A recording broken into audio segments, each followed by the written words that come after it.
पूरे भारत में आईपीएल की चर्चा हो रही है। आईपीएल का शेड्यूल आ गया है, लेकिन कहीं आप भूले तो नहीं, 23 फरवरी से WPL भी शुरू हो रहा है। जी हां, वुमेन्स प्रीमियर लीग यानी कि महिलाओं का आईपीएल भी शुरू होने जा रहा है। पहला मैच खेला जाएगा 23 फरवरी को शाम को खेला जाएगा। किसके बीच में? Delhi Capital Women's versus Mumbai Indians Women's के बीच में। तो इस मैच में क्या यार शानदार प्रदर्शन खिलाड़ियों का रहेगा, देखने वाली बात होगी, क्योंकि दिल्ली और मुंबई पिछले सीजन में दोनों की कहानी एक जैसी रही थी। दोनों ने 8 मैच खेले थे, 6 मैच खेले थे।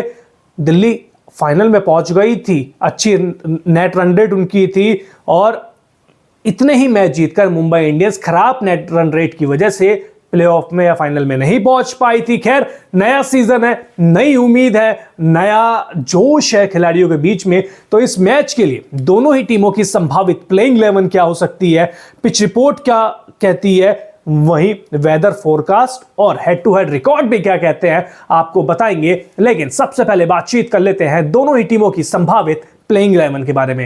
सबसे पहले दिल्ली की बात कर लेते हैं कि दिल्ली की संभावित प्लेइंग 11 क्या हो सकती है। तो मैग लेगिंग कप्तान, Shafali Verma, Marizanne Kapp, Jemimah Rodrigues, Alice Capsey, Jess Jonassen, Taniya Bhatia, Arundhati Reddy, Shikha Pandey, Radha Yadav और तिलस साधु। तो ये है दिल्ली कैपिटल्स वुमेन्स की संभावित प्लेइंग 11।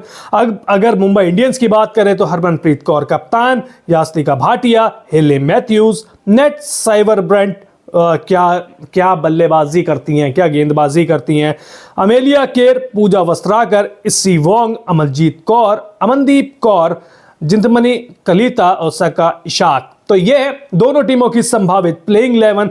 अब अगर हेड टू हेड रिकॉर्ड के बारे में बात करें दिल्ली वर्सेस मुंबई की, तो इन दोनों टीमों के बीच में कुल 3 मैच हुए हैं। 2 मैच मुंबई ने जीता है, तो 1 मैच दिल्ली कैपिटल जीतने में कामयाब रही है।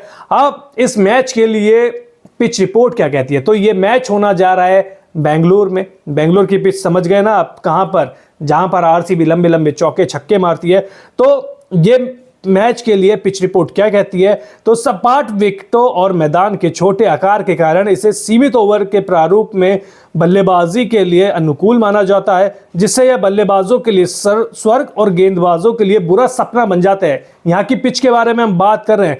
यहाँ पे 2 तरीके की पिच है, एक तो काली मिट्टी की पिच, एक लाल मिट्टी की पिच।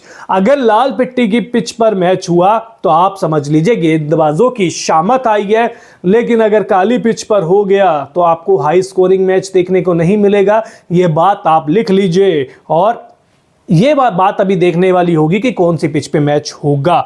तो अब आपको पिच रिपोर्ट भी बता दी, तो वेदर रिपोर्ट क्या कहती है, तो 23 फरवरी को बेंगलुरु में दिन का तापमान 33 डिग्री सेल्सियस से बढ़कर 36 डिग्री सेल्सियस हो जाएगा, लेकिन रात में तापमान 18 डिग्री सेल्सियस से 20 सेल्सियस तक कम होने के साथ ठंडा होने की उम्मीद है। बारिश का खतरा नहीं है, लेकिन ओस एक महत्वपूर्ण समस्या बन सकती है जो टीम बाद में गेंदबाजी करेगी। तो अब आपको दोनों टीमों की संभावित प्लेइंग 11 भी बताई, head to head record, pitch report, weather report, सब कुछ बताया। कमेंट बॉक्स में अब आप ये बता दीजिए कि आपको कौन सी टीम मजबूत दिख रही है। मैं अपना दाव मुंबई इंडियंस के लिए जा रहा हूं मैं, तो क्योंकि हरमनप्रीत कौर भले ही फॉर्म में नहीं हो, भले ही उनकी कप्तानी पे लगातार सवाल उठ रहे हो, लेकिन मेरा विश्वास है कि इस WPL में वो बहुत अच्छा प्रदर्शन करेंगे एक बल्लेबाज के तौर पर, इसके अलावा एक कप्तान के तौर पर भी। तो आप अपना दाव किस पे खेल रहे हैं कमेंट बॉक्स में जरूर बता दीजिए। वहीं अगर आपने हमारे चैनल को अब तक सब्सक्राइब नहीं किया है तो जल्द से जल्द कर लीजिए। बहुत बहुत शुक्रिया।